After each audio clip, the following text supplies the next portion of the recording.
What we did worked, and history would say that it's still working 35 years on.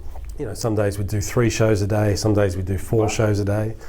They collaborated to bring all these licensing and influential people out from the US to Australia, of all places, to Wagga Wagga, to see the Wiggles perform. Put around to us, how about we do an additional show, but we'll do it the day before on the 17th. That's available at the club.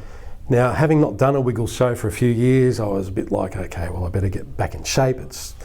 That's when my heart must have stopped beating. I had a cardiac arrest, and I do remember lying on my back, and I remember struggling to breathe, and at that point in time it was stuff. And thinking, hang on, if only 1 in 10 survive, but there's like 30,000 people a year that are going through this in Australia, why did I not know more about this beforehand? What restarts the heart is the shock from the AED, and the shock that delivers to the electrical system of the heart, enabling it to start up again on its own. That person might not be breathing. You know what, I'm going to go and get an AED in case it's needed, because I know the quicker it's on that person, if they're not breathing and their heart has stopped, the more chance they're going to be shockable. You don't need to be a nurse, you don't need to be a doctor, you just need to be somebody who's prepared to turn something on, listen to it, and give it a go. And you don't know how long that time period is until you get the AED onto the patient and it can read their heart rhythm. I want everyone that collapses with cardiac arrest to have that same chance of survival that I had. Greg, welcome. Thank you for joining me to chat today. Pleasure, thank you for having me. So I just wanted to start by asking you to summarise your story overall. I think it's a really cool story and a really inspirational story for a lot of people. And I want to also talk a bit later about the work that you've been doing over the last few years, which has made a big impact on Australia. So when you ask about my story, how far back are we going? So I guess people will most likely know me as the original Yellow Wiggle. So I started in the Wiggles in 1991 when I was 19 years old. So I was still at university studying. Anthony Field, who's still in the Wiggles as the Blue Wiggle, he was the original Blue Wiggle as well, and he called me up one day because so Anthony, myself and Murray were at university learning to be early childhood teachers. And hence our interest in early childhood music, because we were all musicians and we were going to become early childhood teachers. So he rang me up one day, it was in the summer holidays, and he said, "Oh Greg, I've got an idea to write some songs for children." He said, "I've been listening to a lot of play school songs and all these other songs from artists all over the world like Raffi and Shari, Lois and Bram, and all obscure things as well that people wouldn't know about." And he said, "And I think we could do this." And I said, "Oh, okay, well, anything to do with music would take my interest." So I said, "Yeah, okay, let's have a look at doing this." So cutting a long story short, we recorded an album of songs that we thought was going to be a demo recording. Back in the day, people would do a demo recording, take it to a record company. It's not like today where you can just put your own songs on the internet however you want. So back in the day, we did the demo recording, took it to a record company, which for us was ABC Music. They listened to it, they said, "We love it, we're going to put it out." And we went, "But hang on, that's a demo recording." They said, no, I think it's fine, we can put it out as it is. So that's how it ended up. That first recording that we did was intended never to be heard by the public, but it was.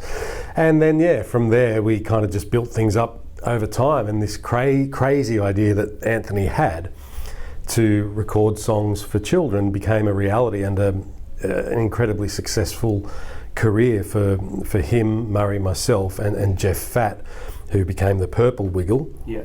Jeff was a member of the Cockroaches with Anthony, and it was just an incredible ride. We did some amazing stuff I was with the group for 16 years, and they're still going today, so it's 35 years later. And how did the name come about? The Wiggles came about because on our first album we had a song called Get Ready to Wiggle. And when we were thinking of band names or a name for the group, we're thinking of things like, the Beatles, the Rolling Stones, the something or other. Yeah. And for us, when we had that song Get Ready to Wiggle, we thought, well, wiggling is how kids would dance, and probably how we dance too, because we're not dancers. So we just felt that the Wiggles was a good name because it kind of described how kids would move to our music. They'd wiggle around. Okay, and what about the colours? What was the thinking behind the specific colours? So the colours, for people who don't know, each wiggle had a specific coloured skivvy or shirt that we wore. And that was only from the second album onwards. Okay. On our first album, our first CD cover, we just wore brightly coloured, garish kind of looking shirts. And so that was the first album. Then when our second album was finished and ready to be released, our manager said, "What's your look going to be for the second album?" Okay. And we hadn't thought about any of this, right? This was all new to us because we'd never done this before. I mean, Anthony and Jeff had been in the Cockroaches, which was a rock band. And so the manager of the Wiggles, Jeremy Fabini, was the manager of the Cockroaches, as well as a group called Mental as Anything. Ah, yes. Okay. So the management company was mental management, and so we were managed by mental management. So Jeremy said, "What's your look going to be for the second album?" And we said, "Well, look, we haven't thought about this. We don't know." And then Anthony said, "Well, look, I reckon we should have just black pants and a solid colour on top." And we thought, okay, well, that could be good, a solid colour. It gets us away from those horrible looking shirts we wore on the first CD. And so, we just thought that would be a great idea for the look. But ultimately, I think Anthony probably knew this too, that for a child, looking at the coloured shirts, just having a block solid colour for each person, was a great way for a child to identify with who that person was. Didn't matter if they didn't know our name, they just knew yellow, purple, and it helped them learn their colours as well.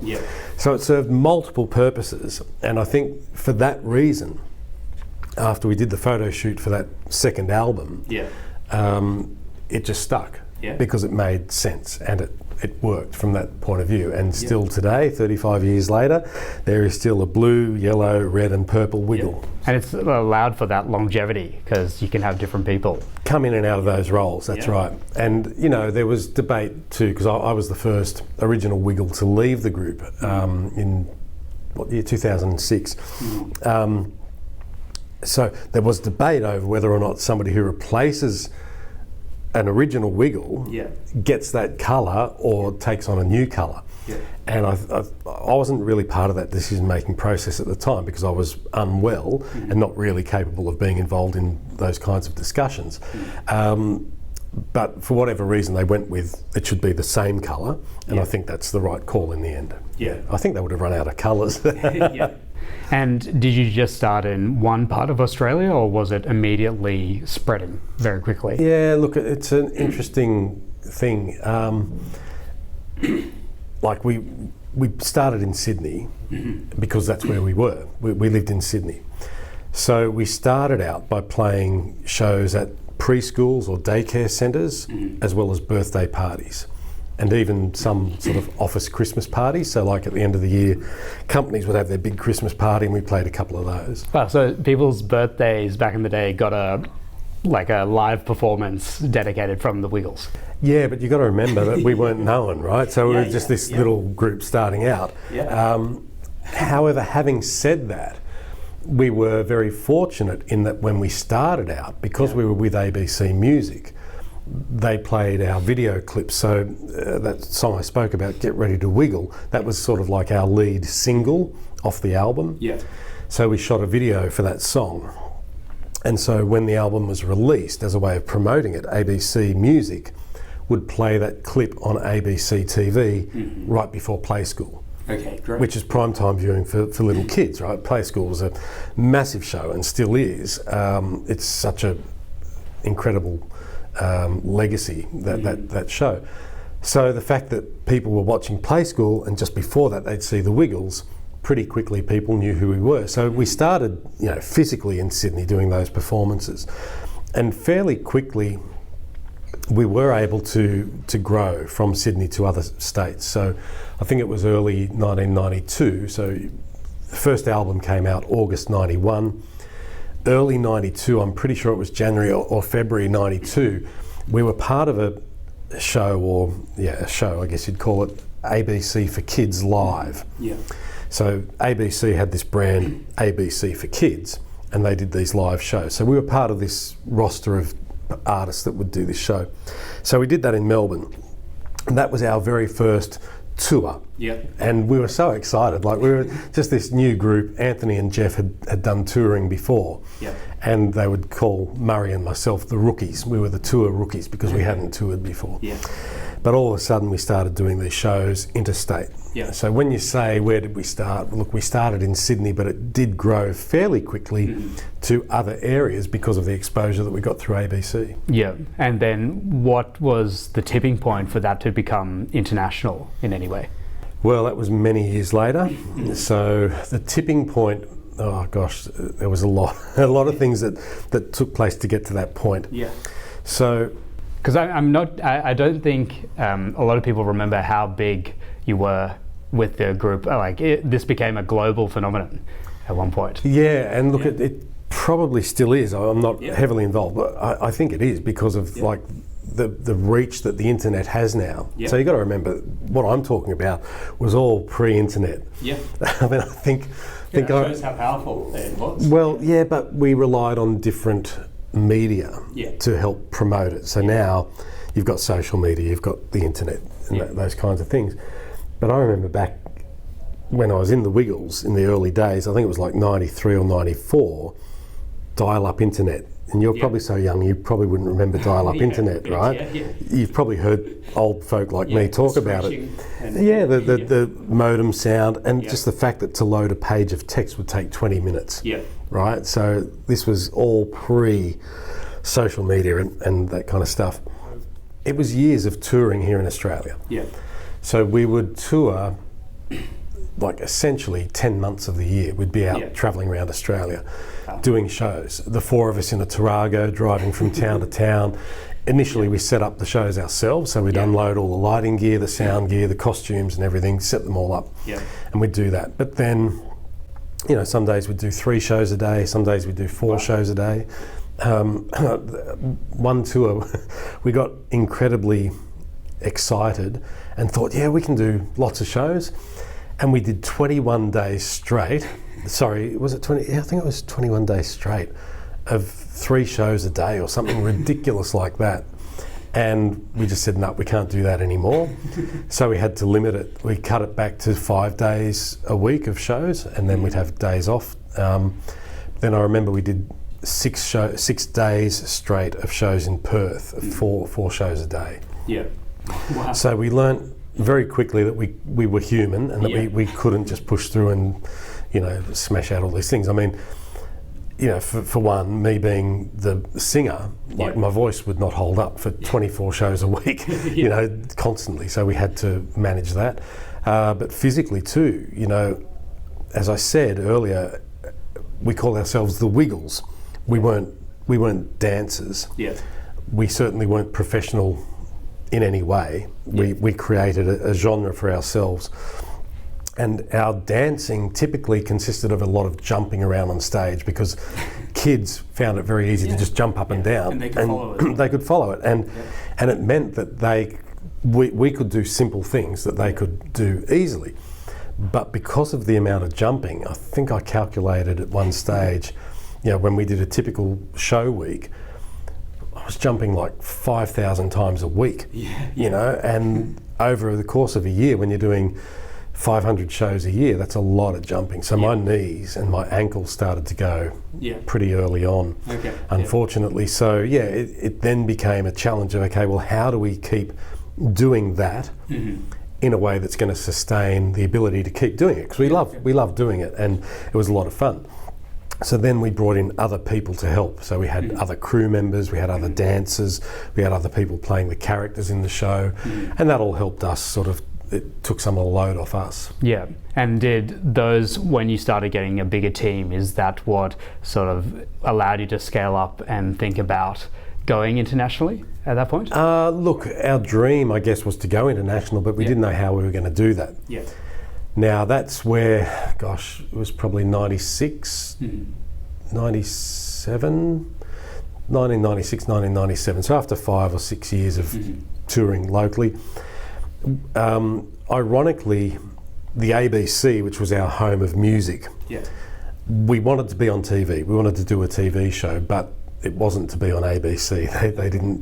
The executive producer that was assigned to produce our show just did not align with our vision. So we ended up doing our first TV show on Channel 7, and we produced it ourselves. We got the funding ourselves to do that, and through that connection, we got to perform at Disneyland in LA. So there was a special, I think it was called the Wiggles in Disneyland or something like that. So it was, so that was fantastic. I'd never been to Disneyland, so that was an entree for me to go to a place I'd always wanted to go to. So that was incredibly exciting.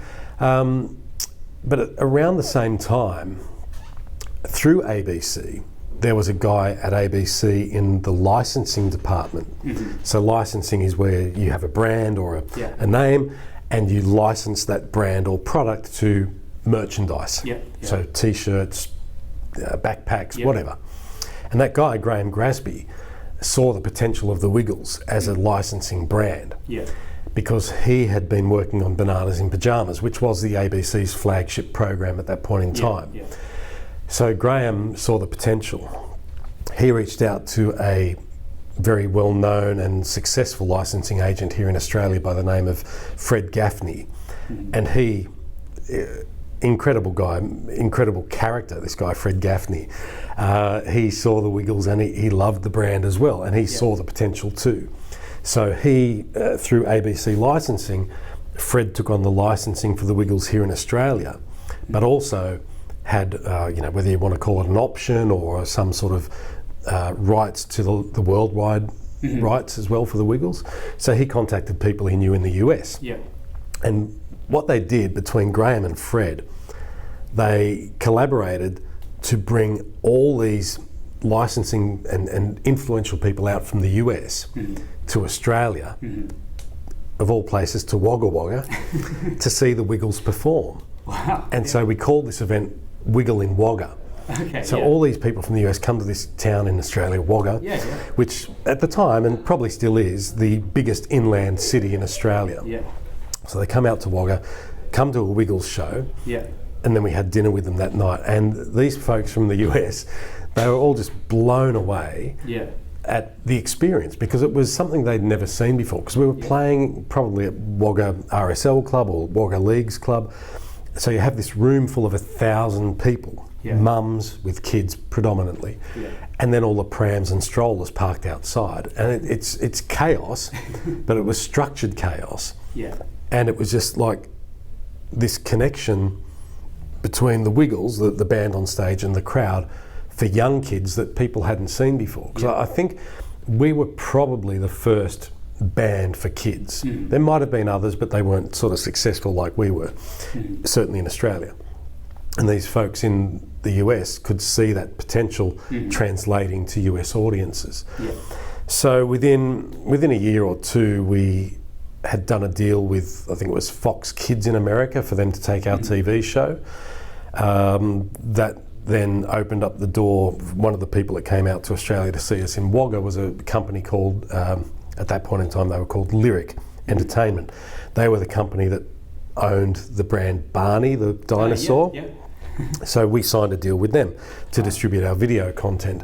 So between Fox Kids having us on TV, Lyric promoting us through their DVDs, we then started performing in the US.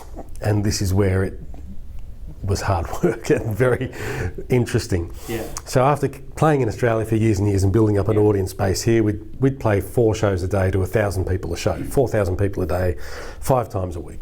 So we go to the US, and I think we started playing at SeaWorld resorts in the US. So we did San Antonio, San Diego and Florida. I think they had SeaWorld resorts there. And the company that owns SeaWorld resorts also owned another brand called Busch Gardens, which was theme parks. And they had maybe 2 or 3 that we played at as well. So we played at these theme parks. And that, I'll say that was hard work. I mean, it wasn't, because we loved performing.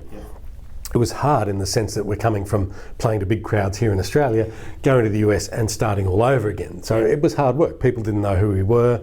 We were building up. Yeah. Then we also, as part of that process, did a promotion with Blockbuster Video. Okay, yeah. Do you know who that is? Yeah, Blockbuster Video. So from the good old days. From the good old days of where you had a video rental store where you'd go in and rent a VHS cassette. And then have to return it. Had to return it, had to rewind it back and return it, or else you get a fine for not rewinding it. Yeah. So we did this thing where we'd play in these Blockbuster Video stores, and I think we had like 5 of them scheduled as part. Like in the actual store. Yeah, in the store, right? Because we weren't huge, right? Yeah. It was all PR and you know, trying to get support from Blockbuster Video, who was renting out our videos as part of their deal with Lyric. So it all worked in that way.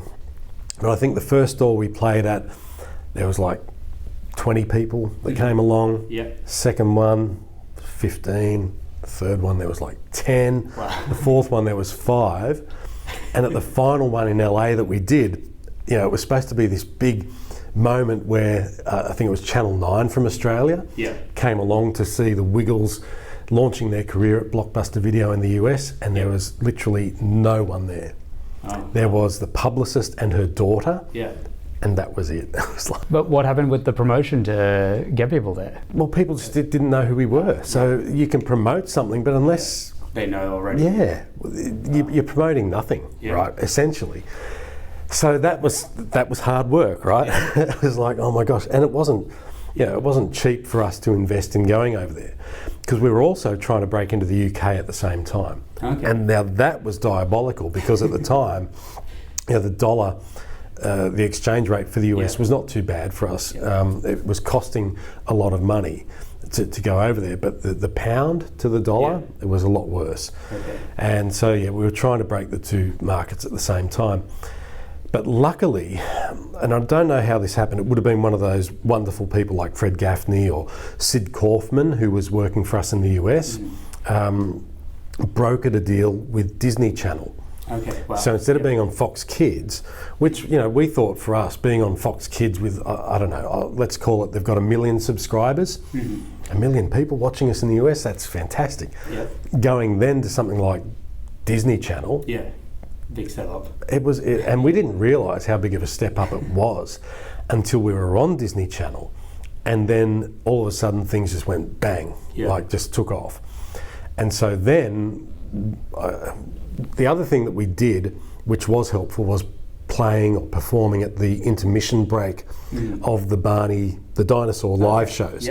So we did 1 or maybe 2 tours with Barney there, so people could see us live. Wow. And they would get that experience. So that really helped. But being on Disney Channel, and we often used to joke that, you know, you're sort of getting big in a country, particularly in America, where you're coming through immigration and they look at your passport and they ask you what you do. You say you're part of the Wiggles, and they go, oh my God, my kids love the Wiggles, you know? Oh, that's fantastic. Because before that, when we were on Fox Kids, it was like, well, look, we're part of a group called the Wiggles. What's that? You know, and it's like we had to explain what it was. But then once we were on Disney Channel, all of a sudden it was, oh yeah, you guys are cool. You're great. You come on through. You know, so that made that easier. But yeah, we really noticed the difference there. So gosh, going back to like that Disneyland trip in '97, I think it was. So it was probably to '99. So it was probably 2 years of those breaking into the US, when we could then start doing shows on our own. And even then, I guess we started out playing theatres. So we graduated from theme parks and Blockbuster Video stores to theatres, which was great. Then ultimately we ended up playing in arenas. So we'd play to 5,000 people a show. The most we'd play, like we put a limit on it of 10,000. Why'd you put a limit? Just because they were so big, like those, like even at 5,000 people, you know, you've got a kid way up the back, and it's very hard for us to feel like we're actually engaging with them. Now, it would have made life easier to do one big show of 10,000 people and do 1 show a day or 2 shows a day instead of 4 shows of 5,000 people. Oh, so you're still doing? Oh yeah, when we were at our peak in the US, we were doing maybe not 4 of 5,000, maybe 3. We'd definitely do 3 shows a day of 5,000 people. So we'd do 15,000 people a day. And in Washington, Washington DC, We'd do 10,000 people there at it was back in the day, it was called the MCI Arena. Minneapolis, we'd do 10,000 people there in that arena, and Toronto at the Rogers Centre, we'd do 10,000 people there. So there's really those three places that we'd do 10,000 because we thought that venue could still have the people close enough to us. Yeah. But apart from that, we'd limit it at 5,000. Sometimes we'd only sell 3,000. Only 3,000 a show.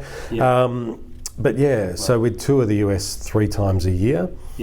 Essentially, the way it started out was great because we'd do East Coast, Midwest, and then West Coast. 3 different tours, 5 weeks at a time. So we'd spend 15 weeks a year in the US. Travelling on a bus overnight, which was hard. I found touring the US hard because we'd travel overnight.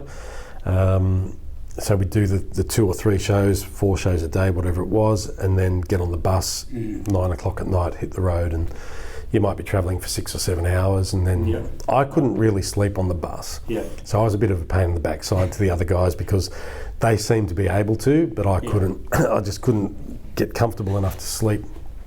And that wore me down over time, and I think that led to the point where I had a condition that I couldn't manage anymore, and I had to leave the group. Just because I found that touring was so hard. I mean, it was great. It was great fun. I loved doing the shows, and I still love it when we do it. But it's just physically demanding. And was anybody helping you with longevity or endurance strategy of any kind? Look, they tried to, but I think, personally, we left it late in the piece to do it. I think a lot of the damage that was done to my body was done in the early days of touring when we didn't have that help, and we were, it wasn't until about 94, so 3 years in, that we sort of had a choreographer help with choreography. And that wasn't full-time, that was part-time. A full-time choreographer probably came on board 96, 97, I'm thinking. And then maybe around that time, 97, 98, we had like a nutritionist, and I used to always get massage when I was on the road because my calves would get so tight, my back and I was having trouble with my knees. So I'd always get massage. So I'd have to go out and find massage places where I could go, after the shows, between shows, whenever, just to try and make it happen, because we had a busy schedule, because when we weren't performing, we were travelling. Ultimately in the US, we ended up having like a massage therapist come to the venue. So like we'd set up at the MCI Centre or whatever, we'd have a massage therapist from Washington come in for the day, and we'd do that in every city. Then ultimately we had chiropractor come in every day. Then we took massage therapists and chiropractors with us on the tour, so we had consistency, so we had the same person. But again, I think it was all kind of left a bit too late in the piece where all the damage was done before that. Anthony got very fit throughout the process. I mean, he had a lot of health troubles too along the way. We were all, not all, but we all had our own challenges that we had to deal with. So it certainly wasn't easy. Thank God what we did was fun. And we enjoyed it because it made it so much easier. Because it was physically demanding and grueling, and people think about, oh gosh, you played Madison Square Garden, you played these big venues. Yeah, we did, but I got to tell you, these places aren't that spectacular backstage. It's a thrill to play on stage at these places and to engage with an audience. But they're just not real comfortable sometimes backstage. And during this period of time, were you also travelling to the UK and other parts of the world as well? Yeah, so we were doing 3 months in the US, we'd still play here in Australia. So our typical year would be something like January, we'd have off. So some of us had kids, so we'd have the school holidays off over summer with our kids. February, we'd hit the studio, we'd start recording our new album for the year, because every year we release an album, and we'd release a DVD or video based on that album, and we'd do TV some years as well. So February, we'd hit the studio, record the album, rehearse the DVD, shoot the DVD, sort of end of February, early March. Then I think March we'd go to the US, so we'd do one tour, then come back home, we'd tour around Australia then for a bit, go to the UK, come back home, tour, maybe go to Hong Kong, come back, go to the US again, come back, maybe we did the UK in between that tour actually, then we'd go to the US again, then come back, and we'd do Australia. We'd do what we call our big show tour. Yeah. Because earlier in the year we'd play RSL clubs where we were very close to the audience. Yeah. End of the year in December we'd do what we call our big show tour, where we'd play the entertainment centres in Australia. So Sydney Entertainment Centre or Kudos Bank Arena, Adelaide Entertainment Centre, blah blah blah. And that was our big show tour, and that's where we'd play to those big audience numbers in one show in Australia. So, but again, it was 3 shows a day. Yeah. In Sydney and Melbourne particularly, it would be 2 days of shows. Wow. So you'd be doing 5 or 6 shows in those cities. Brisbane, maybe we did 2 days. I can't remember, but yeah. And then that would be the year, and then it would all start again. Wow. And the thing that blows me away about the Wiggles is that 35 years, and they have been touring every year constantly for 35 years. Yeah. It's not like the Rolling Stones.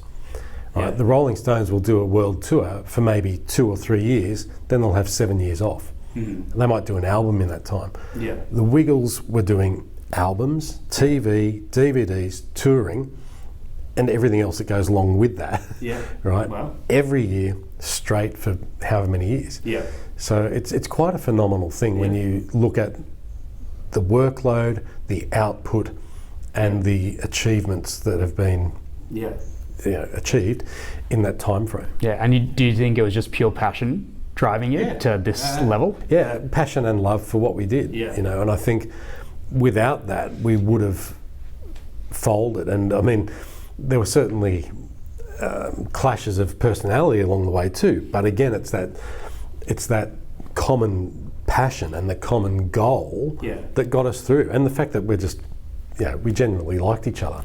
So any issues that we had along the way, which there were many, and some of them were over just stupid things, but at the end of the day, we all loved what we did, and we all got on with each other at a foundational level. So like any relationship, if you've got something in common, you can go back to that, and you can have a good laugh at each other and yourself, and bring yourself back to reality. Yeah. And what was the creative process like? Because if you're putting out an album every year, and you were recording, and where did the ideas come up along the way, and how did that process come through? And just well, it was it became challenging because of the workload.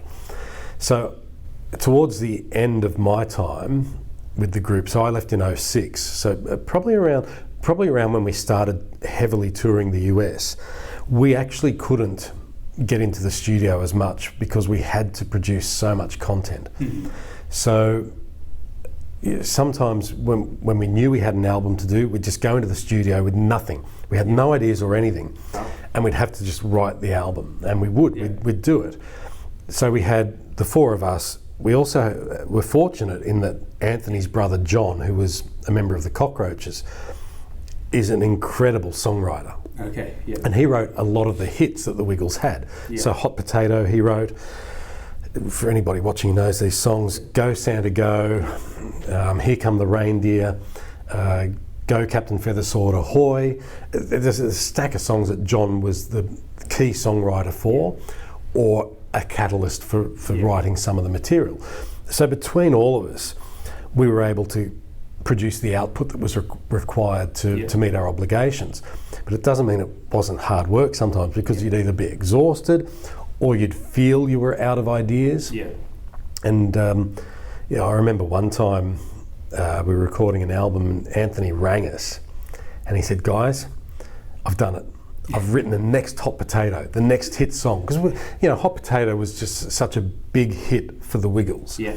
And we always hoped that we could replicate it and write another song that was as powerful and as memorable and would connect with the audience as much as Hot Potato did.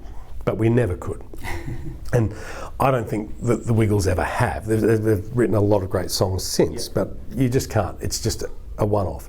Anyway, he rang us. We were in the studio. He was on his way. Yeah. He said, "Guys, I've done it. I've written the next Hot Potato." Yeah. He said, you've got to hear it. Just wait till I get there and I'll play it for you. So we waited, and we were all kind of excited because Anthony can be a great songwriter, like his brother John. Anyway, when he came in, he played the song for us, like he sang it on the guitar, and we just went, "Is that it?" He said, "Yeah, don't you love it?" And we said, "No, not really."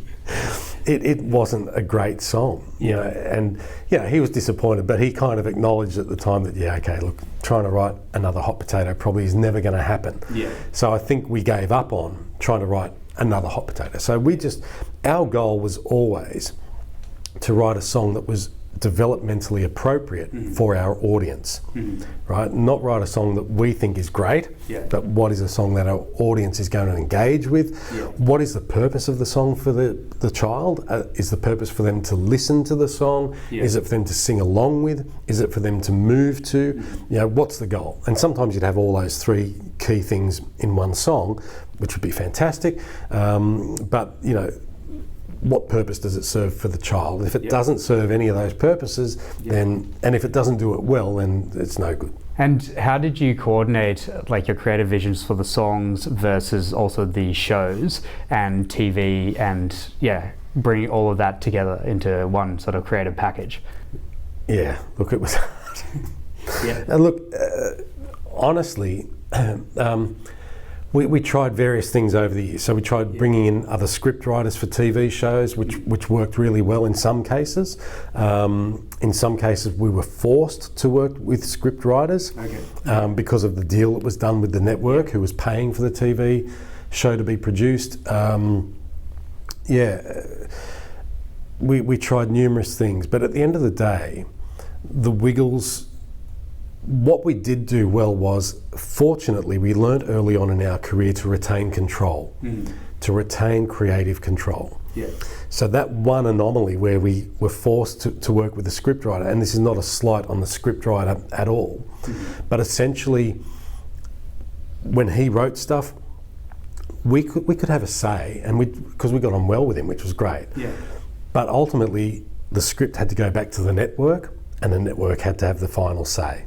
So despite what he might have thought was good and what we might have thought was going to work best for our audience, the network would just say, no, not going to happen, you got to do this. So that was the last time we ever let somebody have control over what we did. So I think the process, to answer your question, the process was retain control. Because no matter who we would then engage with, we could be comfortable. And the stress of knowing that the product that was going to be produced would be authentic, or the stress that it might not be authentic, was taken away. Because ultimately we then had to take responsibility for those decisions and the resulting product. And I don't think that in my time with the Wiggles anyway, I don't think there was anything that sort of went out there that we weren't ultimately happy with. I mean, there were some things in that series that had control from somebody in the UK where, you know, we look at it now and we went, oh gosh, we wish that never kind of happened. But it wasn't so off-brand that it was like, oh my God, what a disaster. It's just that we thought, you know, things could have been done better. So I think that retention of control, and when you, and here's the thing, you know, when you know what your radar is guiding you towards, you know, that North Star, right, when you're being guided towards that pinnacle or that thing that you strive so ardently for, you have to stay true to that. Because when you're taken away from that, number one, you lose the passion. Right, and we lost the passion in that TV series where we didn't retain the control. It was kind of like, oh God, we're turning up to do this thing that we don't, like, we believe in it, but we don't believe in it as much as if we had have retained the control. And I've got to say that a lot of the credit for that North Star that we were working towards goes back to what we learned from the Macquarie University Institute of Early Childhood Studies, right? Basically everything that we pinned our career and credibility on was what we learned about teaching and child psychology, how to engage with children. But internally, that our radar was really Anthony and to a certain extent also Murray, because I was so much younger than them, right? So Murray's 12 years older than me and Anthony's 9 years older than me. So they had a lot more life experience than me. But also, the Wiggles started when I was in second year at university. So from second year onwards, so for the last 2 years of my degree, I wasn't really doing the work. I passed, but I was distracted. Yeah. But Anthony and Murray, they'd done the course, Yeah. and the Wiggles started for them when they were in their first year of teaching, right? Yeah. So they'd learned all the stuff. So Anthony was, and I mean this with love, Anthony, if you see this, and I know you know that I mean it with love, Anthony was the chaotic, mad professor, Yeah. right? He knew exactly why he was saying or doing things, Yeah. but to people around him, it would look just so chaotic and wild. It was like, my God, what the hell are you talking about? Murray earned the nickname Professor Higgins. Okay. So for people that know the story of My Fair Lady, Professor Higgins is a character in that story. So he earned the name Professor Higgins because he would come into Anthony's world of chaos, understand where the foundation was pinned to early childhood stuff, and he'd sort of translate it then to the rest of the world to understand. So we'd kind of look at it and go, oh, okay, right, I see it now, I get it. Yeah. So those two guys, but mostly Anthony, because he had this eccentric view of what could be done, and he saw no limits. Yeah. Wow. And that's where Anthony and I would sometimes butt heads because I saw limits. Because I'm kind of practical in some ways, which might sound strange to people that know me. People that know me probably see me more like what I've just described Anthony as. Yeah. But then in that dynamic though, you had Anthony seeing just unlimited potential. You had Murray seeing how that is pinned into early childhood. Then you had myself seeing how it's pinned into kind of a business reality and how, the constraints that, we just couldn't do everything that Anthony wanted to do, as wonderful as it might have been. There were practical limitations around that. So I think, and Jeff, Jeff, God love Jeff, Jeff was just so laid back and still is. So laid back, nothing's a problem, everything's okay, but he did have a business sense as well. So, at times when I would see those sort of anomalies creep in to the way that things might be wanted to be implemented across the performances or TV shows or whatever it might be, Jeff would kind of back me up sometimes and say, yeah, look, I don't think that makes sense. So we'd have to scale things back. So amongst the four of us, we did have quite a good balance that helped keep things on an even keel most of the time. It didn't always work, but but again, it's that core underpinning of our audience and what's best for them that made it work. And people look at the success of the Wiggles, and it was incredibly successful beyond any of our, I think, wildest imaginations. Even though I remember back to the early days when Anthony said to me, he said, "This is going to be huge, Greg," and I had no idea what that meant. He said. He said to me at the time, he said, you'll be able to put a deposit on a house with this. And I thought, God, are you kidding? I was 19, 20 maybe. I thought, there's no way, like a house deposit. And I didn't know what he meant. I don't even know if he knew what he meant at the time. He knew that producing music could be successful, right? Because he'd had some success with the Cockroaches. But I don't think he even knew how successful it could be. I don't think he'd even contemplated the market that there was for early childhood music. But this is how laid back Jeff is. Jeff would just always say, it's a lottery. It's a lottery. You put out an album, people might buy it, people might not. So, so that's how it all kind of worked. There was this weird dynamic between the four of us that just kind of pinned it all together. And what were some of the principles of child psychology that you would talk about just broadly with this? Well, lots of things. So essentially, one very key principle is that a child is egocentric. They think about the world from their own point of view. They don't see other people's perspectives. It's all about them. And so that sort of comes back to something I mentioned earlier about when we were writing a song, it's not about did we think it was a good song. Yeah. We had to think about it from the child's perspective. What is it in the song that the child is going to engage with? How are they going to view the song and see it? Because we've got to see the world through the child's eyes, not through adults' eyes.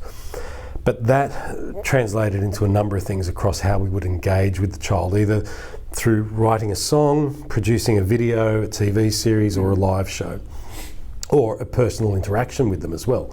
So like sometimes in the early days we'd do meet and greets with people after the shows, or we'd do hospital visits for sick children. All the time it just came back to how do we get into that child's world knowing that they're egocentric. Now here's one time when we failed to see that. In the live show, it got to the point where we'd expanded things and we had a cast supporting us on tour. So we had somebody doing the voice of Dorothy the dinosaur live with us. Like we'd fly this person around. Yeah. She was actually from Adelaide, and she'd come with us on tour. And she'd do the voice of Dorothy so that we could actually engage and interact with Dorothy spontaneously. Because previously we just had a recording of Dorothy's voice that had stock standard responses that we had to just deliver to Dorothy knowing what she could say back to us. And so we were kind of limited. Yeah. So we had Carolyn Ferry come on tour with us, which is fantastic because it meant that we could improvise and have some mischief too, which was a lot of fun for us, to throw her curveballs and see what she'd say back. But then Anthony decided, okay, I've got an idea for a new segment in the show. It's going to be called Question Time with Dorothy. So the premise of the segment was going to be, because Carolyn could be the voice, she could answer children's questions. So the children could come up with an idea, and this is where Anthony was seeing it through adult eyes, okay? So the premise was that children could ask Dorothy the dinosaur a question about anything, and she'd be able to answer live spontaneously. So Anthony was seeing it through adult eyes in that he thought, isn't it great we've got this live voice of Dorothy now that can actually answer the kids' questions. So put up your hand if you've got a question for Dorothy. All these hands would go up, you know, like well, kids are like, oh yeah, I've got a question. So half the time it'd be, okay, what's your question? And they wouldn't say anything because they just wanted to have their hand up, right? Then other times, what's your question for Dorothy? I'm 3. Oh, that's great, you're 3, Dorothy, that child's 3. Has anybody got a question for Dorothy? What's your question? I've got a cat. That's great, you've got a cat. Essentially what was happening was there were no questions for Dorothy. And Anthony was frustrated by this. And he rang up one of our lecturers from the university. Oh, wow. And yeah, we were very lucky. We had a great relationship, particularly with this one lecturer, Kath Warren, who was an absolute genius. She was so good. Anyway, he rang Kath up one day. We were on tour. He said, Kath, I've got to ask a question. He said, we've got this new segment in the show and it's not working. We ended up calling the segment Crash and Burn, not Question Time for Dorothy, because it just didn't work. He said, this segment is not working.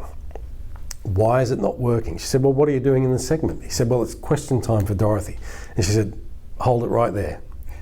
What do you mean it's called Question Time for Dorothy? He said, yeah, we've got this segment where kids ask questions. She said, Anthony, a 3 or 4-year-old, they don't know what a question is. They might ask a question, but they don't know that it's called a question. But secondly, they're not interested in Dorothy. They're not interested in knowing about Dorothy.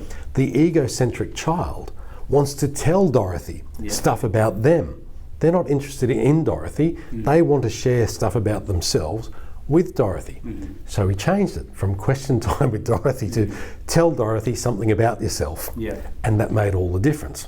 Right, so instead of seeing it from that adult perspective of, you know, we've got this ability to have Dorothy answer your questions, it now became Dorothy's going to respond when you tell her something interesting about yourself. So then, you know, I'm 3 became a celebration. Dorothy was like, oh wow, isn't that fantastic? And, you know, put up your hand if you're 3 or whatever. You could do so much more with it. So that's one thing where our early childhood learning came into play, but where we also went a little bit astray, but got brought back straight to it. Yeah, so when you're now, or even after you finish with the Wiggles, when you're advising people about similar lessons or career advice, do you integrate a lot of this sort of lessons into your advice? Yeah, I do. I'll use a lot of stories from my time with the Wiggles because even though most of our stuff is geared towards children, Yeah. a lot of it still applies to adults, right? Yeah. Think about it. As much as we try to encourage people to be working with teams and collaborate and whatever, at the end of the day, most people are motivated by what makes them happy, what they get a reward out of, what's going to reward them. And, you know, I think, unfortunately, shows like Survivor prey on that basic human instinct of survival. And instead of encouraging teamwork and that kind of thing, it's about, yeah, let's get you to work together as a team, but we're also going to try to get you to divide the team and be humanistic in that sense of it's about the individual, right? So that egocentric perspective does change as we get older, but it's always there in some way, shape or form, and it's at the core of who we are as individuals. So we have to understand that when we look at people trying to work together as a team, there's always, well, what's in it for me? What do I get out of it? How does it help my situation? There's always that there. And do you also advise people, like, say, when you went to the US and you started interacting with these big companies or these big groups or these other opinions or views that you weren't used to, do you also advise people about that side of the industry? Yeah, look, I do, and I think it depends on, so I've done a couple of talks sort of for businesses or corporations, and it depends on what the audience is and what they want to get out of it. But I usually find there's something from my experience with the Wiggles that resonates with an organisation. So for instance, I did one last year, I did a talk for Cricket Victoria, and gosh, I can't even remember what that, I think it was about excellence. And even though cricket's very different, I love cricket, by the way, I'm a cricket tragic. And when I say I think it was about, I was just trying to remember exactly what the topic of the conference was, and it was about excellence. So even though excellence in cricket is very different to excellence in, you know, the Wiggles or in music or in entertainment, there are some very key underlying principles that can be applied. And I think with cricket, you know, because I've had a bit to do with cricket over the years in a number of ways, I know they have programs and pathways for striving for excellence in performance, but I think it goes beyond that. And I think you've got to tap into human psychology in some ways, which is what we learnt from early childhood, that, you know, the person that you see as an adult is shaped in the first 7 years of life. Right? So what they experience in that time helps shape who they are later on in life. Now, if you're trying to achieve excellence in someone, you can't drive it into them if they're not really passionate about it. And so that's, you know, I get frustrated when I see, you know, those parents that want their child to do something, even though it's not really what the child wants to do. Because you can't force someone, you may achieve excellence, but you're not achieving it in the way that's going to sustain excellence.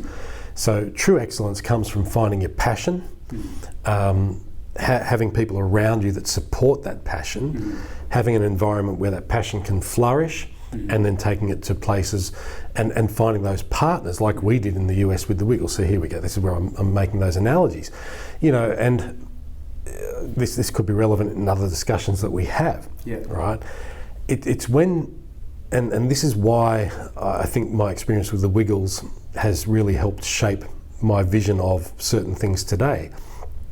Because when you see things differently to others, you can have that alternate view that might sort of buck the system, and the Wiggles bucked the system, right? We did things our own way.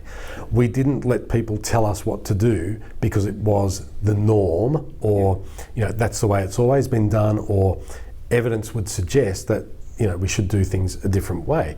We did things because we could see that there were gaps and that things didn't have to be done that particular way for things to work, and we proved that. We proved that there was, you know, and certainly back in our day, we weren't constantly reading research papers. Our evidence was what we were seeing every day in front of us. You know, album sales, ticket sales, all those things. That was our evidence. We weren't reading published research papers. The evidence for us suggested that what we did worked, and history would say that it's still working 35 years on. And I think that when you find that passion and you stick with it, yes, you have to change, you have to adapt, you have to evolve, and the Wiggles have done that, and very successfully, not without their challenges over the years. But underpinning all of that the whole way through is passion for what is at the core of the business model, shall we say. Yeah. And then after your time with the Wiggles, just talk a bit about the transition to the next phase of your life and towards things that you're doing now. So I left the Wiggles in 2006. After that, it was actually a very tough period of time because that was all I'd known. Like I'd spent 16 years from 19 to 30, how old was I when I left? 34, 15, 16 years, doing that. I was no longer a part of that. I'd been unwell, I'd gone through a marriage breakup as well. It was a very tough time. So finding who I was outside of that took me some time. And then, gosh, I don't know what, so it was 2012 actually, the guys asked me to go back to the Wiggles. And that was for a period of 8 months. It was from January to August in 2012, because the guy who took over from me, Sam, was not going to be continuing on with the group. His contract had come to an end and they couldn't renegotiate for him to stay on. So they needed somebody to take over, and I don't know who came up with this idea or why, but I was told that they wanted to ask me to come back because they knew that I would, the health issue that I had been managed and I was in better shape. And when I left the group in 2006, the last show that I did, I didn't know was going to be my last show with the Wiggles. So it gave me a chance to do some more shows, reconnect with the guys, and then have a final show and say goodbye and sort of have finality, which was great.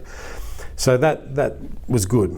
However, the way the transition was handled between Sam and myself was so bad, it came out that somehow I was responsible for Sam leaving the group and he was being kicked out because I wanted back in, which was not the case. So that was the worst publicity the Wiggles had ever had, right, in however many years, by that stage 21 years. And we were all navigating that. There was a particular interview that didn't go down well on the Today Show where Anthony was asked directly by Richard Wilkins, well, what about Sam? And Anthony just kind of went, what about Sam? And that response was honed in on by everybody as if to say, well, he doesn't care about Sam. Anthony's response was actually to Richard's question, well, what do you mean, what about Sam? Elaborate, what do you want me to talk about? What happened behind the scenes, or what's he going to do now, or what about Sam? But no, it wasn't taken that way. So that added to the whole thing, and it was just seen as a totally big mess. So during that whole thing, around about May 2012, Murray and Jeff decided that they were going to leave the group at the end of 2012. But because my contract with the group at that time was only until August, I was going to be leaving in August, then they were going to be leaving in December. So they ultimately said, look, Greg, why don't you stay on to December and the three of us will retire together. So that's what I did. So we did that whole year, a bad year, but a good year. Then in 2016, I think it was, Anthony had an idea of the original Wiggles getting back together to do shows for our original audience, who were then, by that stage, in their 20s. So 2016, we did a show at DYRSL. I think we also did one in, I don't know if it was 2016, but we did 3 shows ultimately of the original Wiggles getting back together for our original audience. We did DYRSL, Revesby Workers Club, and a pub in Melbourne. I can't remember the name of the pub now, but anyway, those 3 shows. Then come to 2019, end of 2019, there was a lot of bushfires throughout Australia. It was a hot summer. I think the bushfires started in October 2019. They got worse. And then by January 2020, it got to the stage where there was a lot of devastation and a lot of wildlife were being injured as well. And I think it was feel like it was like maybe the 7th or the 9th of January or something like that.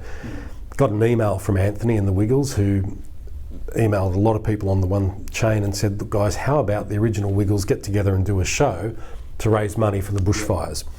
So the money was going to go to the Red Cross and to WIRES, the Wildlife Fund, to help the injured wildlife. So that was, like I said, the 7th or the 9th of January, and the first show was going to be on the first show was supposed to be on the 18th of January. So within 9 days, a venue was booked, production was arranged, cast, band, and tickets were put on sale for that show on the 18th of January. The show for the 18th of January at the Castle Hill RSL Club holds about 800 people. That sold out in 30 seconds, right?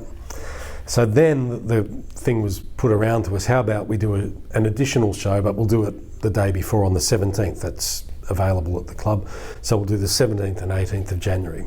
So I thought, okay, cool, we'll do 2 shows. Now, having not done a Wiggles show for a few years, I was a bit like, okay, well, I better get back in shape. It's quite demanding, challenging. So I started walking. I was walking anyway. Every day, pretty much, I'd walk 7.5 Ks. I'd do that in about an hour or so, an hour and 4 minutes it took me to do 7.5 Ks.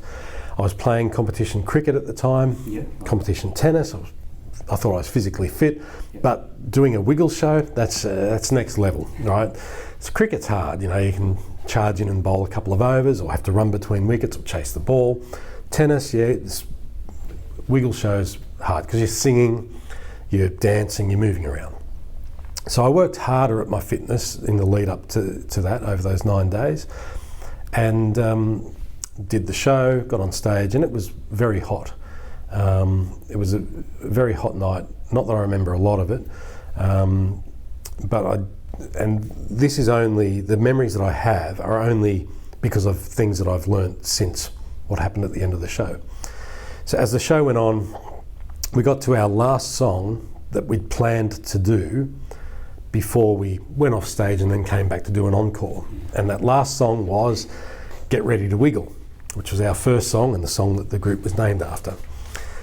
And that was always a tough song to do. There's a lot of dancing, a lot of jumping in that, and it was hard. Anyway, I remember now how hard it was doing that song.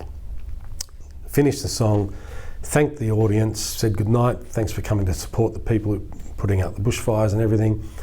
Walked off stage, and I remember bending down to pick up my drink bottle to have a drink, and then that's pretty much the last thing I remember. That's when my heart must have stopped beating. I had a cardiac arrest, and you know, I do remember lying on my back, and I remember struggling to breathe, and at that point in time it was like I remember it just kind of felt like thinking, shit, this must be what it's like to drown. I just kind of remember thinking, like, I can't breathe. But I don't think I panicked. I don't think I was scared or worried. I just had that moment of recognising something wasn't quite right. And then, I think everything just went black, and I kind of vaguely remember rolling onto my side, and that was it. And then, but that moment, thankfully, the poor girl whose feet I collapsed at, she had no idea what had happened. She knew something wasn't right. The other guys in the group, Anthony and Murray, sort of came over to see what was going on, and leading up to the time when I left the group in 2006, I'd gone through this period of time where I was not well, and I was fainting backstage. I'd collapsed a couple of times backstage. I was having trouble breathing on stage sometimes. So I think for them, their immediate thought was, it must be something like what had happened before. I think he's going to be okay, but geez, something doesn't quite look right. So they went and they did the encore without me. Thankfully, the girl whose feet I collapsed at, even though she didn't know what was wrong, she knew something was wrong. She ran across the stage, told our production manager what was happening. He got on the radio straight away and called for somebody to come and help. The person that he called was a lady by the name of Kim Antonelli. She'd just started working for the Wiggles 3 months beforehand. She'd come from a school background where she'd learnt first aid. So I think Luke, who was the manager at the time who radioed, I think he knew that, so he called Kimmy. By the time Kimmy got there, somebody from the audience had jumped up onto the stage. I don't know how on earth she got there, but she was a GP. Therese Wales was her name. She'd come up on the stage, and thankfully between the two of them, they recognised that I wasn't breathing. I was in cardiac arrest. And they flipped me onto my back and they started CPR. Somebody at some stage called 000, obviously, a couple of people did. Somebody at the venue instructed someone to go and get an AED or defibrillator. Somebody went and did that. My parents were there, they were at the show. They came up on stage and they were watching me undergo CPR and all the panic and everything that was going on. And thank God people responded, people did something. And the fact that they did something, the things that they did were the right things, and they saved my life. So by the time the paramedics arrived, my bystanders had called 000, they'd started CPR, and they'd sourced and used an AED to shock me twice. So it was the shock from the AED that got my heart restarted, apparently just as the paramedics were walking into the room. Now, that doesn't mean that the paramedics weren't needed. They were definitely needed and much appreciated too. But I guess what my story highlights is the disparity between somebody who survives a cardiac arrest, which is like 5% of people that have a cardiac arrest. You know, everything went right. And, you know, even if everything goes right at the time, the person still may not survive. And that's not the fault of the people that are responding. It's just the way things happen sometimes. But what we do know is that when people do respond and do get all those things to happen, the chance of survival increases drastically, dramatically. Yeah. So those first minutes when somebody collapses and stops breathing, initial bystander response is absolutely crucial to the fact that that person may go home to their family and have another 6 years now I've had with my family. Because when somebody's heart stops beating, there is a time period within which bystanders can reverse that and get the heart to start beating again. Now that time period is not finite, it's not defined, it's not definitive. It is just you've got to do something as quickly as you can, because that window may be brief, it may be a bit longer, it may be a little bit long, you don't know. And you don't know how long that time period is until you get the AED onto the patient and it can read their heart rhythm. Because when somebody's heart stops beating, a lot of the time cardiac arrest is what we call VF or VT, ventricular fibrillation, where the heart is fibrillating, it's shaking like this because the heart's electrical system has been disrupted. And so the little impulses that tell the heart how to beat aren't working properly. So it's not beating, it's not squeezing and pumping blood around the body. So that person is effectively, dead, because we need blood to be pumping around our body or we don't survive. Yeah. So that's why CPR is so important, because it takes the place of the beating heart. It forces the blood out of the body, out of the heart around the body, and enables it to fill up again, so that with the next compression, it pushes the blood around the body again. But the crucial thing is, in most cases, that's not going to restart the heart. Yeah. What restarts the heart is the shock from the AED, and the shock that delivers to the electrical system of the heart, enabling it to start up again on its own and start that beating, that meaningful cardiac output is what we need. So we don't have people continuing trying to do CPR, which may not be high quality in some cases, but it's better than nothing. The best thing to have happen is that person's heart starts beating on its own again. And it's the shock from the AED that is most likely to get that to happen. Mm-hmm. So crucial to survival is 3 simple words: call 000, push, start compressions, and shock, use the AED to try and shock the heart if it is in that shockable state of VF or VT that can have the shock delivered and bang, the heart starts to beat again on its own. And I think a lot of people, certainly I didn't know any of that before I needed bystanders to be able to do those three things that saved my life. And I say that with the knowledge that my wife is a cardiac nurse, you know, and I didn't know this stuff. You know, she would come home from work and talk about things, and I had no idea what she was talking about, and it sounds terrible. But you know, for years I'd listened to her talk about, you know, people arresting on the table, or somebody having been brought into the lab to have a stent put in because they arrested in public.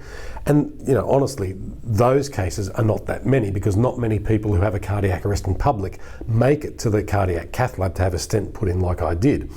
And you know, this is where you know, it's this thing that we call the chain of survival, call, push, shock, extends beyond the members of the public, right? As I said, the paramedics turned up.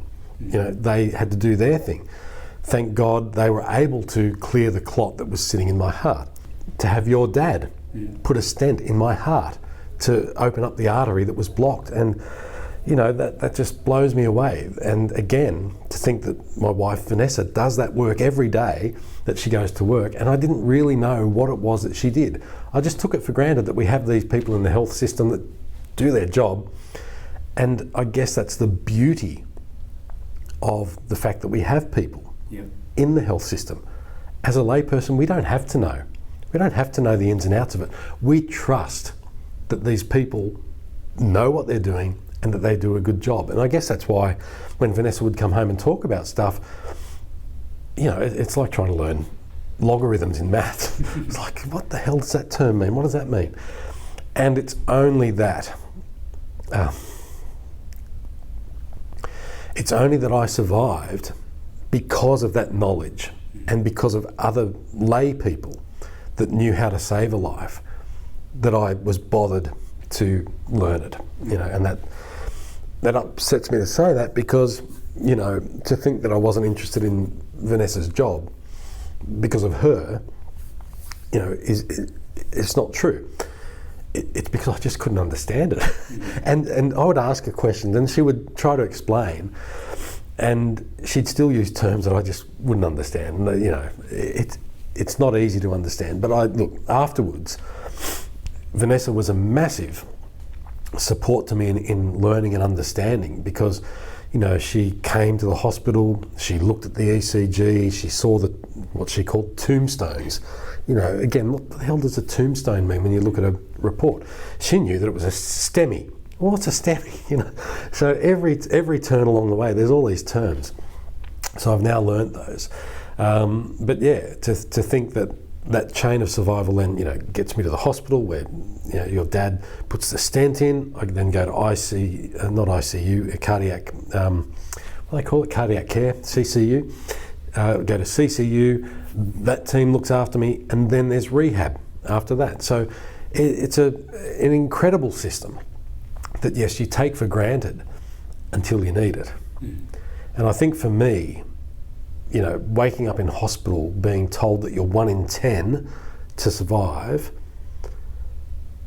being told that your chest is going to be very sore from where they've done CPR on you, then learning all this stuff and thinking, hang on, if only 1 in 10 survive, but there's like 30,000 people a year that are going through this in Australia, why did I not know more about this beforehand, given that when I collapsed, I rely on the people around me. I don't rely on your dad. I don't rely on the ambulance. I rely on them to do CPR. Well, first of all, to diagnose what the hell's wrong with me correctly, diagnose that I'm not breathing, start CPR and use an AED. All those things have to be done before I even get to the hospital, before the paramedics even get there. Because if none of that's done before the paramedics arrive, I would not have survived. I would not be here.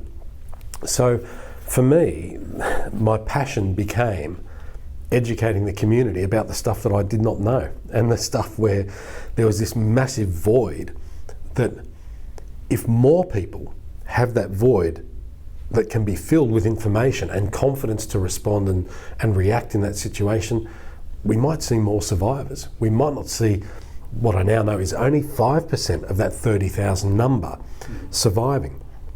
We want to get to 10%, but that means doubling the number of survivors. We want to get to 20%. We want to get to 30%. But there's a lot of things that play into that space that affect those survival numbers. And in your experience, when the bystanders use the AED to save your life or bring you back, what do you think were the main misconceptions or things that the public didn't know that you since tried to fix afterwards? Look, as I understand it, even though there was an AED at the RSL club where we were performing, I think it's safe to say that a lot of people at the club weren't sure where it was. Yeah.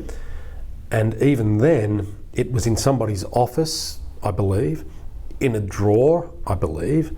And if that's not 100% correct, and it's no slight on the club, believe me, a lot of places are in this situation where AEDs are not visible, they're not accessible, and they may not be actionable. They might not even be in good operation. The pads or the battery might be expired. They might not be working. Right? So those three key things.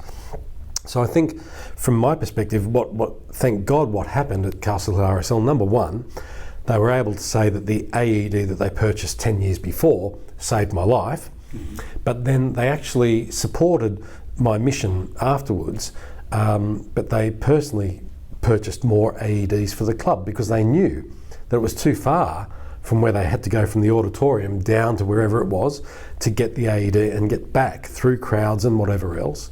So they've purchased more AEDs, they've made them more visible in the club. So I think that's one thing.